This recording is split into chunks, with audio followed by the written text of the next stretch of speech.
Master minds commerce చదవాలనుకునే 10th inter విద్యార్థుల తొలి ఎంపిక. నమస్తే రమగారు. నమస్తే జయ. రమగారు, మనకి వారాహి నవరాత్రులు మొదలవుతున్నాయి. మనము దసరా నవరాత్రులు చూస్తాం, తర్వాత వారాహి నవరాత్రులు. వీటిని ఏ విధంగా జరుపుకుంటాం? మనం ఏమైనా ప్రత్యేక నియమాలు పాటిస్తామా? అందరం జరుపుకుంటాం. అసలు ముఖ్యంగా సంవత్సరానికి 4 సార్లు 4 రకాల నవరాత్రులు వస్తాయి. 2 ప్రఖ్యాతమైనవి, ఒకటి వసంత నవరాత్రులు, రెండోది శరన్నవరాత్రులు. ఈ గుప్తంగా జరుపుకునేవి ఇవి 2. ఏవి? వారాహి నవరాత్రులు, శ్యామల నవరాత్రులు జరుపుతారు. మనం చేసుకోము సాధారణంగా. ఇది కొన్ని ప్రాంతపు ఆచారాలుగానే కనపడుతుంది. మన ప్రాంతంలో ఇంచుమించుగా లేనట్టే. మనం సోషల్ మీడియా యాక్టివ్ అయిన తర్వాత ఒక 2-3 సంవత్సరాలుగా ఈ వారాహిని ఆశ్రయిస్తే చాలా రకాల ప్రయోజనాలు లభిస్తాయని, సమస్యలు తీరుతాయని, విపత్కర పరిస్థితుల్లో ఈమెను ఆశ్రయించిన వాళ్ళ వారాహి అమ్మవారిని ఆశ్రయిస్తే సమస్యలు తీరుతాయని చెప్పి వారాహి నవరాత్రుల్ని ప్రఖ్యాతంగా చేసాం. 2-3 ఏళ్లుగా ఎక్కడ వచ్చాడో అసలు వారాహి అమ్మవారి ప్రతిమని మనం ఇంట్లో పెట్టుకుంటామా రమ్మగారు? పెట్టుకోం కదా. అసలు ఇలా ఉంటారని కూడా చాలా తక్కువ మందికి తెలుసు. కానీ ఈ మధ్యకాలంలో వింటున్నాం. మొన్న ఫోటో ఫ్రేమ్స్ కోసం నేను షాప్కి వెళ్తే ఎన్ని రకాలుగా కనిపించాయోనండి.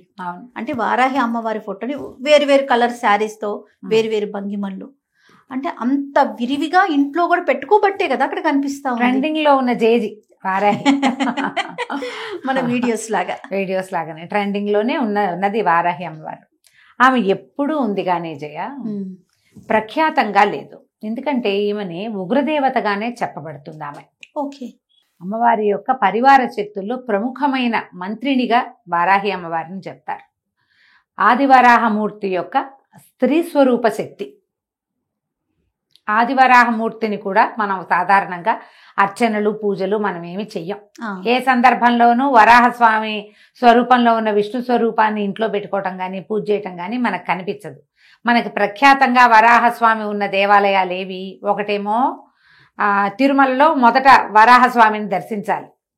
ఎందుకంటే ఆయనే వెంకటేశ్వర స్వామికి స్థలాన్ని ఇచ్చాడు కాబట్టి, అది ఆయనది, భూమి ఆయనది కాబట్టి వారిని మొదట దర్శించి అప్పుడు పెద్ద ఆయన్ని చూడాలి. వీరు ఇంకా పెద్దవారు, విష్ణుమూర్తికి. మనం వెంకటేశ్వరుడి కంటే పెద్దవాడుగా వరాహమూర్తిని మనం సేవించుకుంటాం. అదొకటి. రెండో వరాహ స్వరూపం సింహాద్రి అప్పన్న. ఆయన వరాహ నారసింహుడుగా వేర్వేరు స్వరూపాలలో ఉండే నరసింహమూర్తిగా ఆయన కనపడతాడు. వరాహము నరసింహము కలిసి ఉన్న స్వరూపంగా.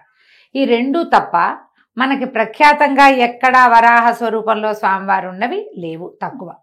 తర్వాత కాలంలో వెలిసే 2-3 చోట్ల ప్రఖ్యాతంగా దేవాలయాలు కనపడతాయి. ఒకటి మనకి విజయవాడలో ఉన్నటువంటి విజయకీలాద్రి కొండ మీద ఉన్న దేవాలయాల్లో భూవరాహ స్వామికి ఒక ఆలయం ఉన్నది.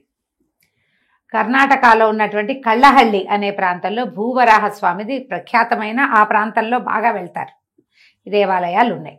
కానీ మనకి రోజువారీ ఆరాధనలో వరాహస్వామిని ఆరాధించే విధానం మనకి లేదు. ఇప్పుడు వరాహస్వామి యొక్క స్త్రీ స్వరూప శక్తి అయినటువంటి వారాహి దేవత కూడా, వారాహి కూడా ప్రఖ్యాతమైన కొన్ని స్వరూపాలు ఉన్నాయి. ఇవేంటంటే మంత్రాధిష్టాన దేవతగా ఉంటుంది. మంత్రాలతోటి ఆమెను ఆవాహన చేసేదే కనపడుతుంది. కానీ సాధారణంగా సంసారులందరూ మనలాగా ఇళ్లలో ఉండేవాళ్ళు పూజలు చేసుకునేటట్టుగా కనిపించదు. సంవత్సరం అంతా ఆమెను ముట్టుకోం మనం. ఇప్పుడు ఈ అమ్మవారిని ఈ ప్రఖ్యాతంగా ఈ 10 రోజులు మాత్రమే సేవించడం, నవరాత్రులు 9 రాత్రులు సేవించడం మనకి కనిపిస్తుంది. ఈ అమ్మవారిలో కూడా వారాహిలో కిరాత వారాహి అని అలా ప్రత్యేక స్వరూపాలు ఉన్నాయి. మంత్రాధిష్టాన దేవత ఈవిడ. ప్రఖ్యాతంగా కొన్ని చోట్ల ఏంటంటే పీఠాలలో, మఠాలలో మంత్రం బాగా పునశ్చరణ చేసే చోట, యజ్ఞం, యాగం, హోమాలు అవి జరిగే చోట విరివిగా ప్రజలు వచ్చి అమ్మని సేవించి ప్రసాద స్వీకారం చేసే చోట గనక ఇది చేస్తే ఆ అమ్మవారి యొక్క ఉగ్రశక్తి, ఉగ్రత్వము అవి శాంతింపబడతాయని ఇలా వ్యవహారంగా చెప్తారు. అయితే ఇటీవల మనం వారాహి అమ్మవారికి కూడా అక్కడక్కడ దేవాలయాలు చూస్తున్నాం.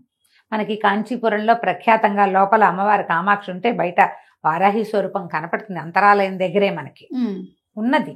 కానీ మనకి ఇప్పుడు దేవాలయాలే ఇప్పుడు మనకు కనిపిస్తున్నాయి. తిరుమలలో కూడా, తిరుపతిలో కూడా నేను వెళ్ళొచ్చాను, చెప్పాయి కదా. ఈ 2-3 చోట్ల అది పీఠానికి అనుబంధంగా ఉన్న దేవస్థానంగానే కనిపిస్తుంది. ఎలాగైనా ఎక్కడైనా కనపడితే నమస్కరించుకోవడానికి ఏ ఆటంకము లేదు. అంతే కదండి, నమస్కారం చేసుకోవచ్చు.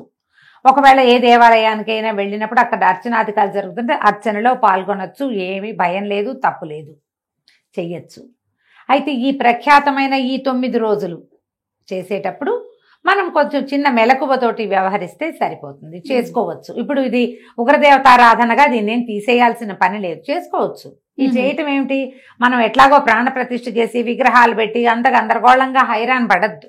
ఓకే, యాజ్ సింపుల్ యాజ్ చేసుకోవచ్చు, ఎంత సింపుల్గా అయినా.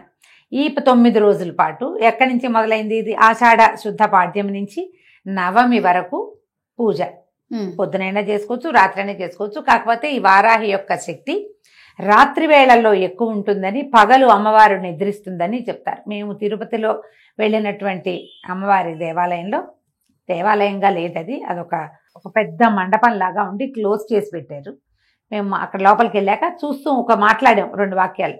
అక్కడ కూర్చున్న ఒక స్వామీజీ ఒక ఆయన జపం చేసుకున్నారు. అమ్మ మాట్లాడిపోకండి, అమ్మవారి పగలు నిద్రిస్తుంది, రాత్రిపూట అమ్మ మెలకువగా ఉంటుంది అని చెప్పారు. హైదరాబాద్లో కూడా 3-4 చోట్ల అమ్మవారు వారాహి ఉంది పీఠంలో. నేను చెప్పాను లాస్ట్ టైం, కుదిరిక ఉంటే వెళ్ళి రావచ్చు. ఈ సమయాల్లో మంచివి. ఇవి ప్రఖ్యాతమైన రోజులు. ఆమె యొక్క శక్తి ద్విగుణీకృతంగా ఉండుండొచ్చు, అందుకని చెప్తారేమో ఈ నవరాత్రులు అంటారు, చెప్తారు. ఈ 9 రోజులు మనం ఏం చేయొచ్చు, వారాహి అమ్మవారిది ఒక చిన్న ఫోటో పెట్టుకోండి, ప్రతిమలకి వెళ్ళొద్దు, కలశాలు పెట్టుకోవద్దు. దసరా నవరాత్రులకు చేసినట్టుగా కలశాలు అక్కర్లేదు. మనం ఇవి పెడతారు కదా, దీపాలు పెడతారు, అఖండాలు అవి పెట్టుకోవాల్సిన అవసరం లేదు. సింపుల్ గా చేసుకోండి. ఒక్క ఫోటో. మనం ఏంటంటే ఏదైనా ఆరాధన చదువుకునేటప్పుడు స్వరూపం కనపడుతుంటే మనకు ఒక సంతోషం, తృప్తిగా ఉంటుంది. ఇంత చిన్న ఫోటో పెట్టుకోండి చాలు, పెద్ద ఫోటో కూడా అక్కర్లా. ఏవైనా 4 ఎర్రని పువ్వులతోటి అర్చన చేసుకోండి. వారాహివి 12 నామావళి ఉంది, అష్టోత్తరం దొరుకుతుంది, 2-3 రకాల స్తోత్రాలు ఉన్నాయి. ఏదైనా ఒక స్తోత్రంతో ఆ స్తోత్రం చదువుకుని ఆ పువ్వులు సమర్పించి ఏదైనా నివేదన పెట్టుకోండి చాలు. ఇప్పుడు మీరు ప్రాణ ప్రతిష్ఠ చేస్తాము, ఉద్వాసన ఎప్పుడు చెప్పాలి, ఇలాంటి వ్యవహారాల్లోకి దిగదు.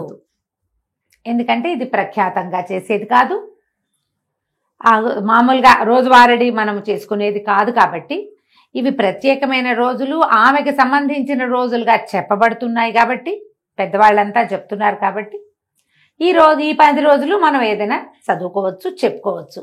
రోజువారీ నివేదనకి అమ్మవారికి పానకము, పెసరపప్పు నివేదన చేయొచ్చు, వడపప్పు, పానకము. మీరు చేయగలిగితే పాయసాన నివేదన చేయొచ్చు. 9 రోజులు ఏదైనా ఒక అన్న నివేదన చేయొచ్చు, ఫలాలు అవి పెట్టచ్చు. పానకము, వడపప్పు మాత్రం మస్ట్ అండ్ షుడ్గా పెట్టాలి. ఎందుకంటే అమ్మవారు కొంచెం ఎక్కువ అంటే పవర్ఫుల్ దేవత. మనం ఈ నామాలు అవి చదివేటప్పుడు ఆ ఉగ్రత హెచ్చుతుందని ఆమెను చల్లబరచడానికి ఇవి పెట్టమంటారు. పూలగం లాంటివి నివేదన పెట్టుకోవచ్చు. మీరు గ్రాండ్గా చేసుకుంటా ఉంటే ఎవరైనా గురువు గారిని ఆశ్రయించి చేసుకోండమ్మా, నేను ఇంతే చెప్తా, నేను ఇంతకంటే చెయ్యట్లేదు, చెయ్యను కూడా, ఇంతే చేస్తున్నాం. ఇవి మంచి రోజులు కాబట్టి రోజువారీ చదువుకోవచ్చు. 12 నామావళి చాలా చిన్నది, 12 నామాలు. ఓకే, చక్కగా చదువుకోవచ్చు. ఆ 12 నామాలనే 9 సార్లు లెక్కెట్టి చదువుకోండి, అయిపోయింది. 11 సార్లు లెక్క పెట్టి చదువుకోండి. అవును, పువ్వులేవో సమర్పించండి. అష్టోత్తరంగా దొరికిందనుకో మనకు ఆన్లైన్ కనపడతాయి, చేసుకోవచ్చు.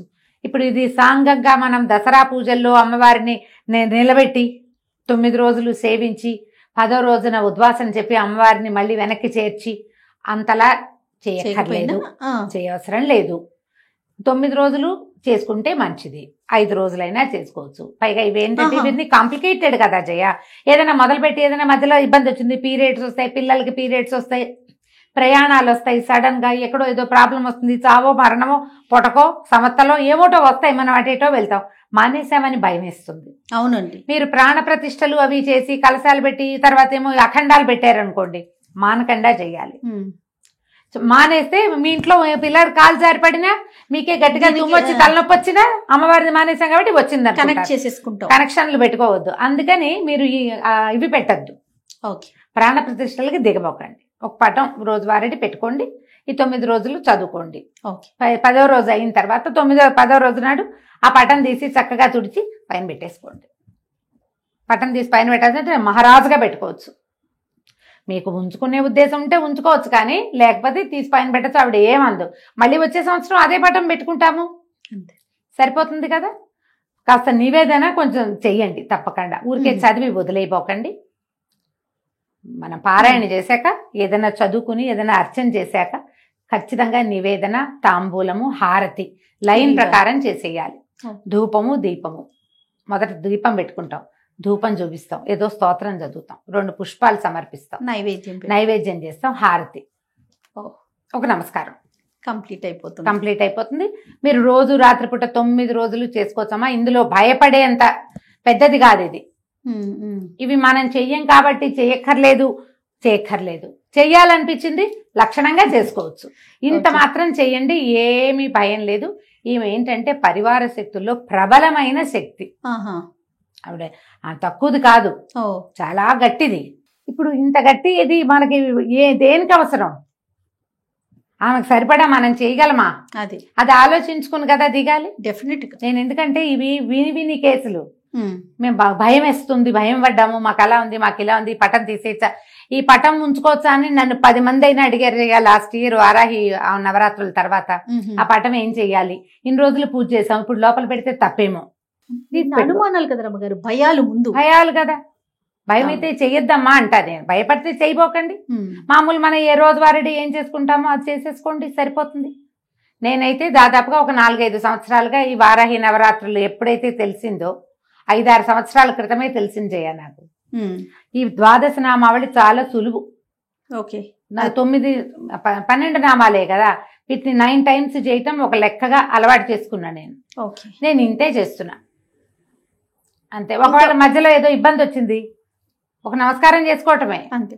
లేదు భారీ ఎత్తున చేసుకోవాలంటే గురువు గారిని సంప్రదించడం. భారీ ఎత్తున చెయ్యాలి అంటే ఖచ్చితంగా మీరు ఒక గురువు గారిని సంప్రదించి వారు మిమ్మల్ని పూర్తిగా గైడ్ చేసేలాగా చేసుకోండి.